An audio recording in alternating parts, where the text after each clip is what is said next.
It's another edition of Time About the Movies, and today we're wrapping up January 1994 with January 28th. So we've got 4 movies to look at today. Let's not waste any time. We'll just jump right on into it. And we'll start off with the biggest new release of the weekend. That is Madeline Stowe in the neo-noir thriller, Blink.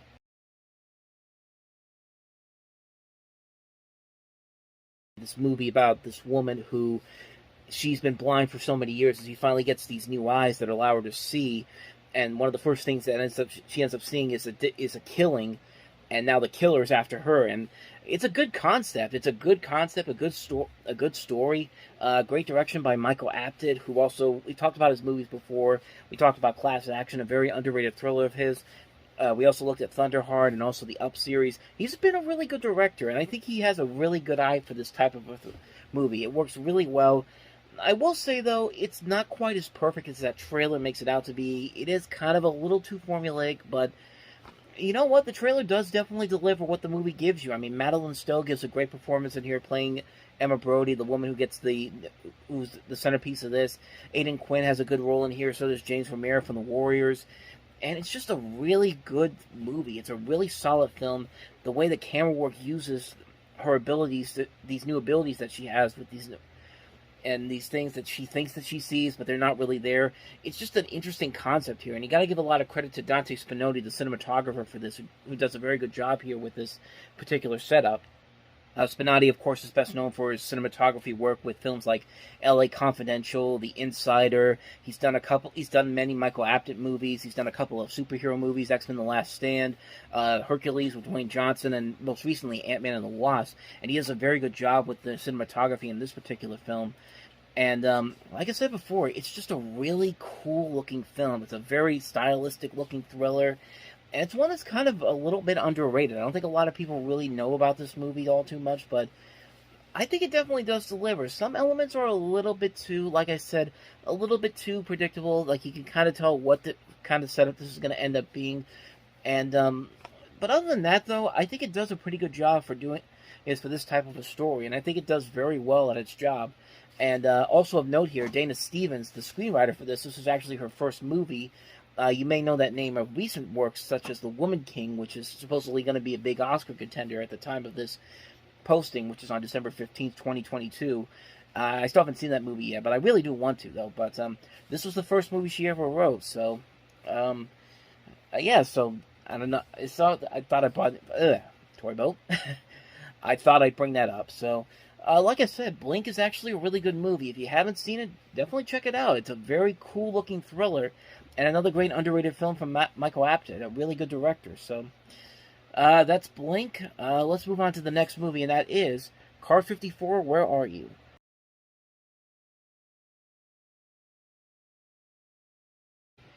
You gotta love how you can tell a movie looks like it's made in 1993 or 1994, even though it was clearly made back in 1990. Yeah, this was another one of those movies where it came from Orion Pictures, and Orion Pictures at this time was going through bankruptcy, and a lot of the movies that they had filmed and already ready to go were sitting on a shelf for the longest time. And this is one of those movies. This is a movie that's been sitting on a shelf for 4 years, and then it finally gets dumped out in January. And really, like I said before, if you didn't know that this was made in 1990, you really couldn't tell that this was actually made in 1993 for a 1994 release, because you have David Johansen, you've got John C. McGinley, Fran Drescher, Rosie O'Donnell, Jeremy Piven, Tone Loc, Penn and Teller in here, Daniel Baldwin, Nipsey Russell, Al Lewis, names that were still making work at the time, but honestly, you'd really have to look very closely to see whether or not it was 1990 or 1994, because honestly, you couldn't really tell from that trailer alone. But yeah, when you actually see the movie, you could pretty much tell that this movie was made back in the early 90s, and it was actually made as a musical comedy, but they ended up releasing the film without the musical interludes, so they took all that stuff out, and they made an adaptation of a TV series that I had never even seen, that even if I had never seen it, I really wouldn't have enjoyed this movie, because I really didn't enjoy this movie. This was not a good movie on any level. It just wasn't funny. It just wasn't very funny. It felt like a movie that they were trying to just stick stuff to the wall and see what works or not. But short answer is none of it really worked. It's a shame, because I mean, David Johansen and John C. McGinley can be very good when they're on screen, but the chemistry just isn't there. I think if they had a better script to work with, then maybe it could work that way, but not with this type of a movie. A movie that's been sitting on the shelf for as long as it has. It definitely shows why in the final cut of the film, and it's a shame, too, because there's great talent involved here, just not a very good script to work with in the end, so... Anyway, that's Car 54, Where Are You? So let's move on to the next movie, and that is John Madden's Golden Gate.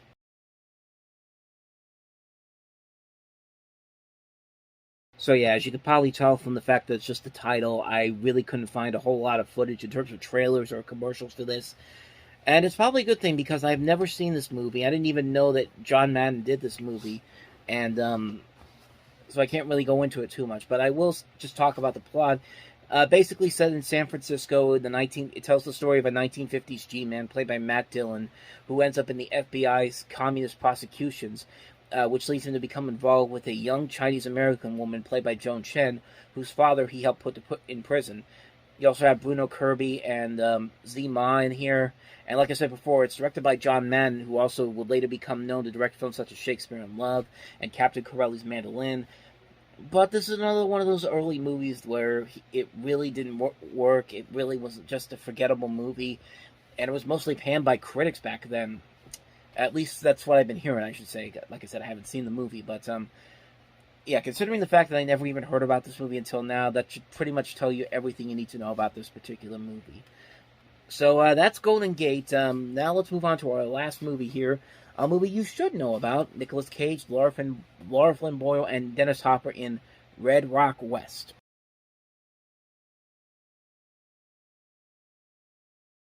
Red Rock West. Red Rock West. I swear I did this yesterday. Like, this title should not be that hard to say, but I don't know why, but I keep always saying it the wrong way. Let me try one more time. Red Rock West. Okay. So anyway, Red Rock West. A very underrated movie that I don't think a lot of people really talked about.